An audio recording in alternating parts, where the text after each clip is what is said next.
Good Welcome morning. to Ask the Professional. I'd like to welcome our very special guest today, the Honorable Judge Kelly. Thank you for being here. Happy to be here with you, Michael. I imagine your schedule is really tight with the subject that we're discussing today, so I really appreciate you taking the time for this. Well, thank you. I'm happy to be here. It's very important that we share the information for everybody so they know the resources available. Yeah, so today we're talking about domestic violence, which is Judge Kelly's specialty. And why don't you tell us, like, how do you describe, what is domestic violence described as? Well, domestic violence is, of course, the physical abuse by one person against another in an interpersonal or familial relationship, or it can be a dating relationship.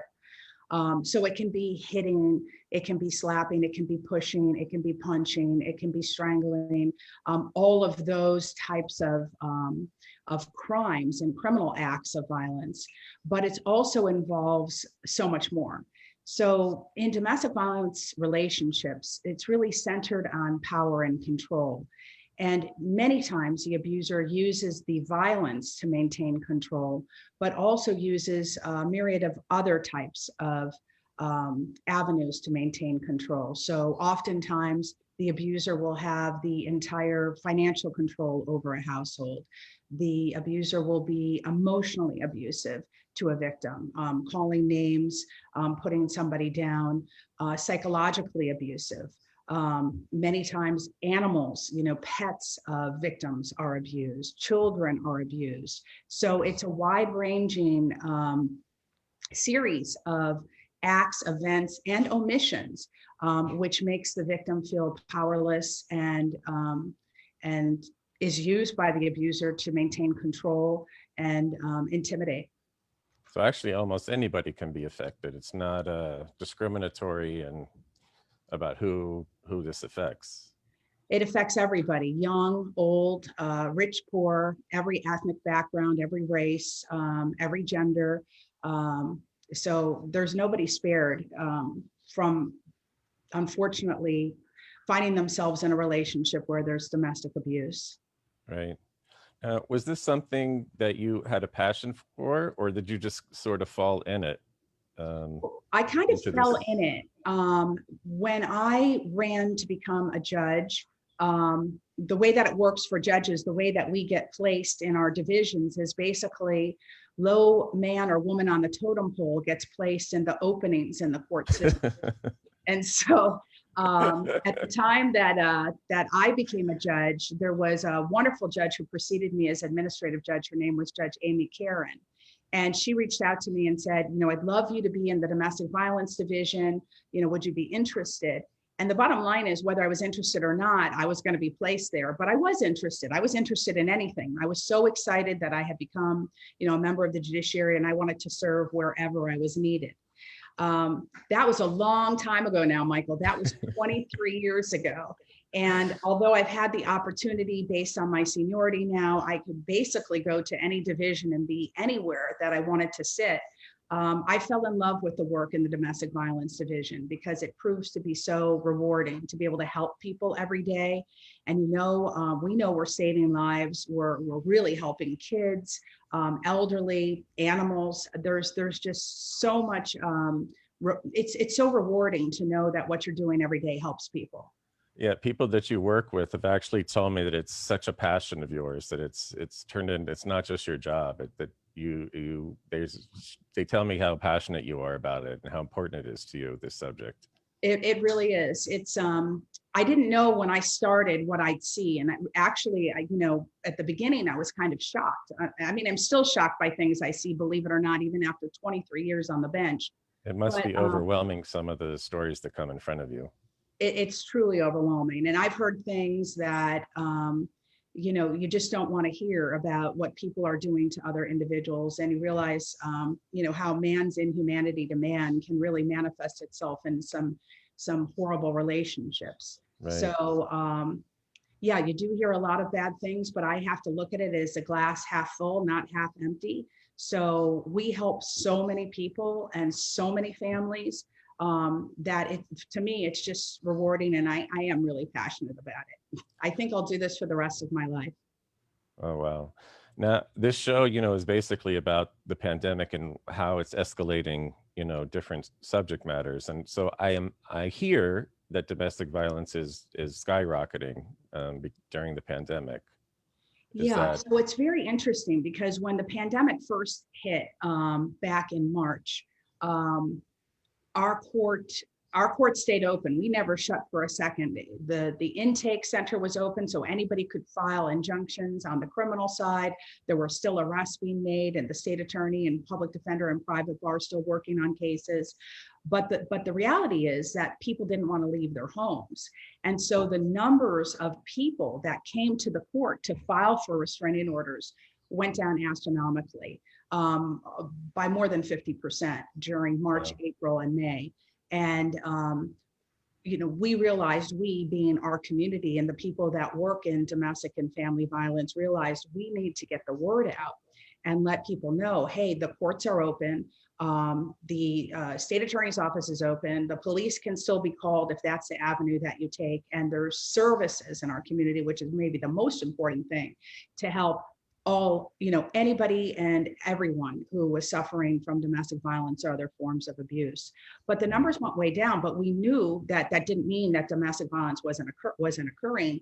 We knew that probably it was skyrocketing in the home. If you think about it, people all together 24/7 in, let's just take a small home with a lot of people, and now the kids are home 24/7. And you have the stress of childcare, you have the stress of everybody together at all times, little ability for people to get out of the homes, and just that alone can increase tension. Then you have the economics. Many people were losing their job, or their hours were cut. And so they had to tighten the belt on the finances in the home. And then we know that people that already have mental health or substance abuse issues, it's the perfect storm, because being in your home all the time and then adding in maybe lack of medicine, or even more common, the addition of more substances, more drinking, more drugs, it was just the perfect storm.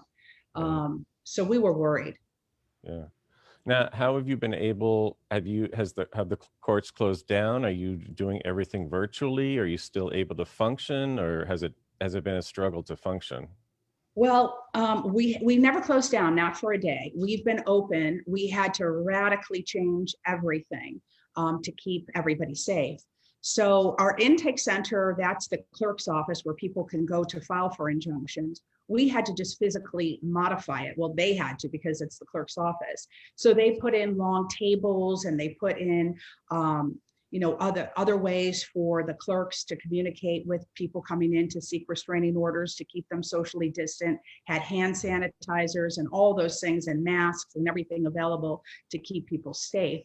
But in terms of the hearings, the Supreme Court issued an order that we were mandated to hold our hearings. At the beginning, it was any way we possibly could, because domestic violence is a critical type of hearing. So we started to do a hybrid of bringing some people in, while we all very quickly learned and educated ourselves on Zoom, which is the platform that the court chose to use for virtual hearings. I can say now that 99.9% of the cases are held via Zoom, and that's because, number one, the Supreme Court mandated it in their administrative order. They said all hearings shall be heard by Zoom unless not possible. Right. So for our cases, we do hold almost everything via Zoom, although we do have courtrooms set up at the courthouse, because there are individuals, Michael, that don't have either the bandwidth or the tech knowledge of how to get on Zoom, how to have, or maybe not even a computer. May not even have a computer, right. Exactly. Yeah. So we've had cases where we have the individuals go into the courtroom. The judge won't be there. The judge will be appearing via Zoom from our regular courthouse or office, or whatever location the judge is working from. But that's helped a lot because, we have had people that didn't know. We tried hearings with them, and even if they had a computer, they didn't have the ability to, to have a Zoom hearing for all sorts of different reasons. Right. Yeah.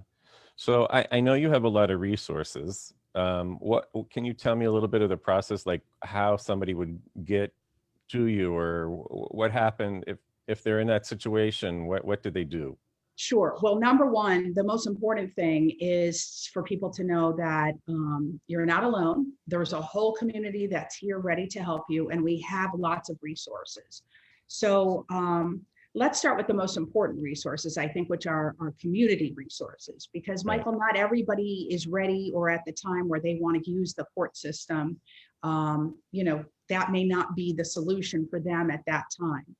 So we have a wonderful coordinated victims center here. It's called CVAC, and they are a one-stop victim center where there's all sorts of services. Things from, you can go there and get help with your legal cases, whether it's filing for an injunction or for a dissolution of marriage, child support, they refer. But there's also things such as counseling. There's victim advocates that can talk to victims, can say to them, listen, we have emergency money for you. We have housing for you. We have shelter. So the shelters are open. They're safe. They're using, all the precautions. So there's all sorts of resources. There's food. There's childcare. There's all the things that would allow a victim who otherwise might not be able to feel that he or she could leave to leave. So the resources through our coordinated victims center is, I think, key. As you know, the Women's Fund has been very involved in helping to get the word out. And so people can go and visit CVAC, and I'm going to give you the numbers in just a few moments for CVAC. Right. And we're going to put all of these resources in the description under the video so people can find it, Great. Great. And so in our local community, they can call CVAC. The Women's Fund has great information on their webpage, and there's a whole group of people involved in the Women's Fund that want to get the word out. The state attorney's office, Catherine Fernandez-Rundle, is very dedicated to domestic violence issues, and they too are part of this partnership. And then again, like I said, there's so many community agencies. How would somebody in this situation figure out what's going to be the best place for them to call? Because I would imagine they're scared, they're stressed, they're confused, and they probably don't even know where to start. What would you suggest was like? I think the first place that they call is the CVAC. So that number, I have it right here to give to everybody. It is, I know you're going to put it up. It's 305-285-5900. So CVAC can pair the individual with a victim advocate and can talk about things such as, are you safe now? What do you need before you can leave? What can we do to help you? Here are the different community resources. So that's where I'd start. They also have, and I hope that we'll be putting up so many different resources that are online, so people can read and learn about domestic violence, learn about the cycle of violence, and learn about the resources just generally. So there's the National Domestic Violence Hotline number, which people can call, and you can also go online. Really, honestly, Michael, if somebody just Googled domestic violence, there's going to be a lot of information that can come up, and in all of those websites, there's a quick release button. So if somebody wants to look it up and say the abuser comes in the room, they just tap on it and it will erase the site, it'll erase the history. So it's safe to use it, even if you're stuck in a house with somebody that's abusing you. Right. Our 11th Judicial Court website, we have lots of information about the entire court process, about having a Zoom hearing. We've set up in the court system, if people take the initiative to seek a restraining order, all of our bailiffs and our judicial assistants are trained. So if litigants call up, we do a practice test with them. The Coordinated Victims Assistance Center has victim advocates that are ready and able to train people on how to do a Zoom hearing. we're ready to go, and the Right. resources are there, and we just want people to really know that, again, you're not alone. There is help for you, and find out what that help is, and find out if it's the right time for you. Because again, sometimes, Michael, you may be a victim of abuse, but it may not be the perfect time for you to leave. You may need to make a Right. plan. And that's why victim advocates are so helpful in Because they can helping. help you make a plan and figure out the steps you need to take. Yes. I mean, there's things as simple as, if you have children, making sure that you have their birth certificates, making sure that you have the documentation you need, the ID, that you may need if you're going to a new home or residence. I mean, simple things. And there's a whole list that the victim advocates go through with victims, and make sure that they're ready. So when they're ready to walk out that door, they have what they need, and they can move on. Right. So And they can, and the people that they're gonna, it's anonymous. yes, The people that are helping them, they don't have to worry. It's safe. It's free, it's safe, and they're free, and knowledgeable. confidential. Yeah, they're all trained. I mean, highly trained victim advocates. We're really lucky to live in Miami because we have such a strong, victim advocacy center. And like I said, it's not just CVAC, because CVAC is our like kind of mothership of victim advocacy, but Right. there's all sorts of other victim advocacy centers, say for people who are lesbian, gay, transgender. We have special victim advocacy for them, for immigrants, for people who are disabled. There's all sorts of specialized services that we can provide, and link people to the right services to help them. And whatever language they speak, there's probably help assistance for them. We're in a multicultural environment, so Exactly.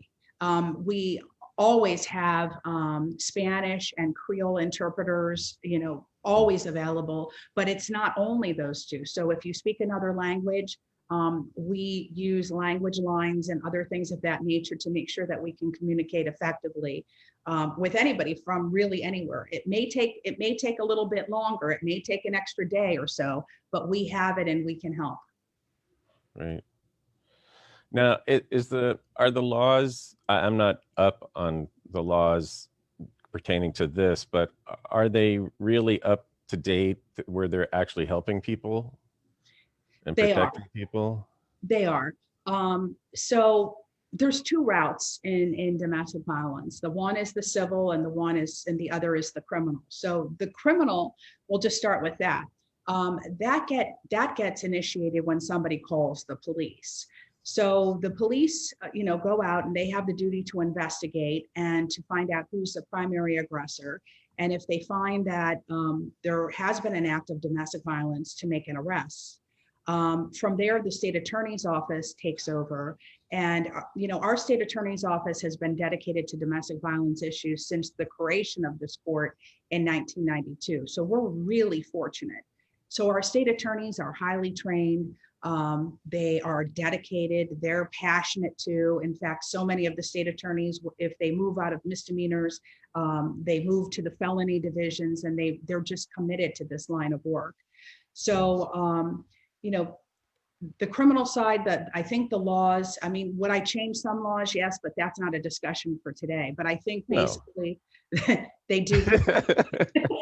But they're pretty sufficient. They've been updated, and they're pretty sufficient enough to help the victims, right?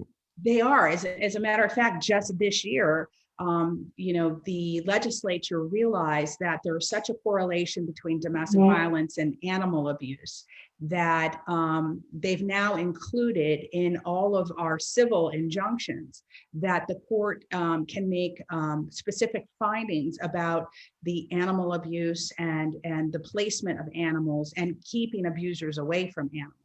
So I think it's we're constantly evolving, and I think our legislature, who makes our laws, are open to suggestions, and so I think we're lucky. I think we're really lucky.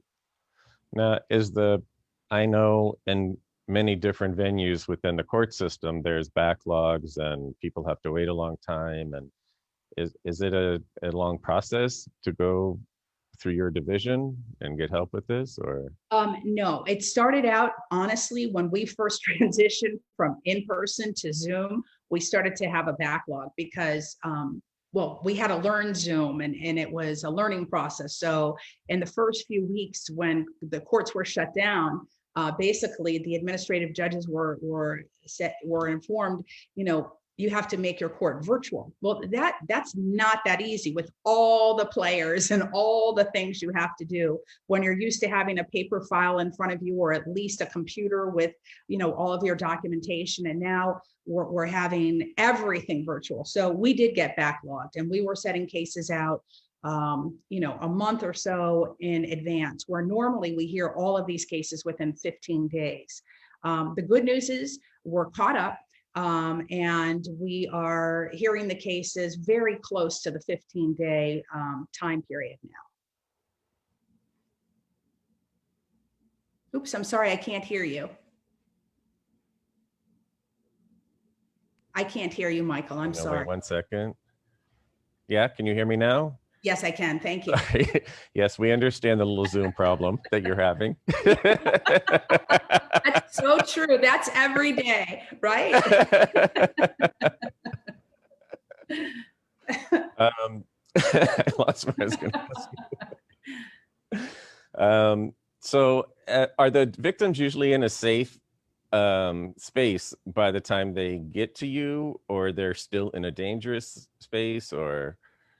They're generally in a dangerous place. That's why they come to file. But the good thing is, just so people know what the system is like. So a victim comes into any of the courthouses or the Coordinated Victims Assistance Center, and they can file for a petition for an injunction there. So we have them north, south, Hialeah, central. There's locations all over Dade County where they can go and file.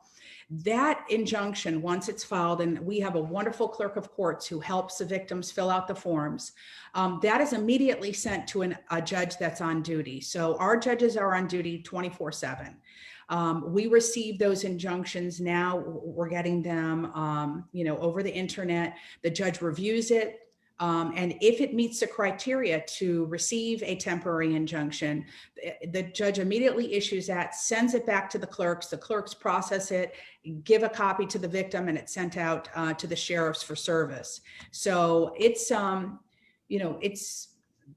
the victims walk out with that injunction in their hand. Now, like I said, not everybody is entitled to an injunction, but if you meet the statutory criteria that you are a victim of domestic violence or stalking or sexual violence or dating violence or repeat violence, because we have different types of injunctions, right, you are granted that injunction immediately. Is any of the initial process available online? Unfortunately, it's not available to file online. The Florida Supreme Court, and we've been working on a project where it's a program that's being used in different states where victims would be able to download an application in a user-friendly system, and then fill it out and then be able to send it into the clerks. We just reviewed it about 2 or 3 weeks ago, and it needs more help. So no, they can't do it online, but they can go online to the 11th Judicial Court website. We have copies of the form so people can know what they're going to be asked, what information, they should bring with them. So you can read and learn all about, the process and the forms before you go. So it is online on our website. Yeah, and then eventually it will be, user-friendly online where they can sign up and get started that way without having to come in. Yeah, and what we're hoping for, because really, the key to filling out these petitions, and we're really lucky, like I said, we have wonderful trained court clerks who help everybody that comes into the court system. And when they go to CVAC, there's trained advocates that help them. The way that you fill this out and the information that you include is important. So our hope is, even when we get this online program, that we will have victim service agencies as well as police departments and many other community organizations that can help victims fill these out, because it will be user friendly. But again, we want everybody filling these out to be able to have some assistance, so they're sure that it's filled out correctly. Because again, when we, the judges, review these, we look at them to see, does it meet the statutory criteria? That's our obligation. If it meets it, they get a restraining order. If it doesn't, it's denied. Now, many times we'll deny them, but we still let the person come in for a hearing and explain why they should get one. And also, if we deny it, anybody can amend it and send it back in and say, oh, judge, I forgot this and this and this. But we want to get them, the first time they're filed, we want them to be complete and we want them to be adequate, so that number one, the person who's entitled to a restraining order gets it immediately. And number two, it's not a lot of running around for victims. You didn't meet this, so now you have to fill out this. Right. And that's why we're hoping that, and I know with our community, we'll have people trained all over, and hopefully that's coming soon, Michael. That's a real hope, but we want it to be right before it goes out. Right. Yeah. And the more you get together in the beginning, the faster your process is going to be. So yes, the quicker you can move through your system. Yes. I would imagine. Now, I want to ask you if you know somebody, if somebody has a loved one who is in a bad situation, what do you tell them? What would you, I know you're probably not in a place to tell somebody, but what do you suggest to people, how they can get somebody to get some help? Well, number one, I go back to the victim advocacy. I think, anybody that's in this situation, number one, should reach out to a victim advocate. And there's victim advocates in every state, thank goodness, across our nation. So to reach out and talk to somebody, tell them about your situation, and get some educated feedback on where you are and what can be done.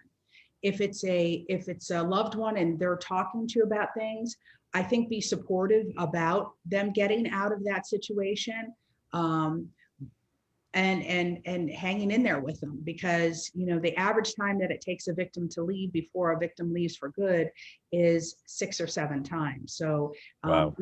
There's a cycle of people saying they're gonna leave the abuser, and then for all sorts of different reasons, whether it's economic, emotional, they love the person says I'm going to get help and change, which in many cases the person never does. It's the whole cycle of violence and the wheel of violence that anybody who's involved in domestic violence has learned about.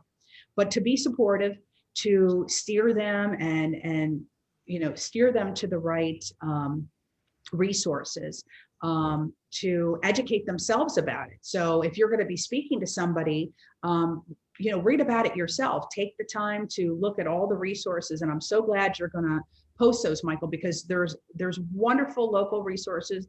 There's wonderful national resources where you could spend weeks and weeks reading and educating yourself about all the different facets of family violence.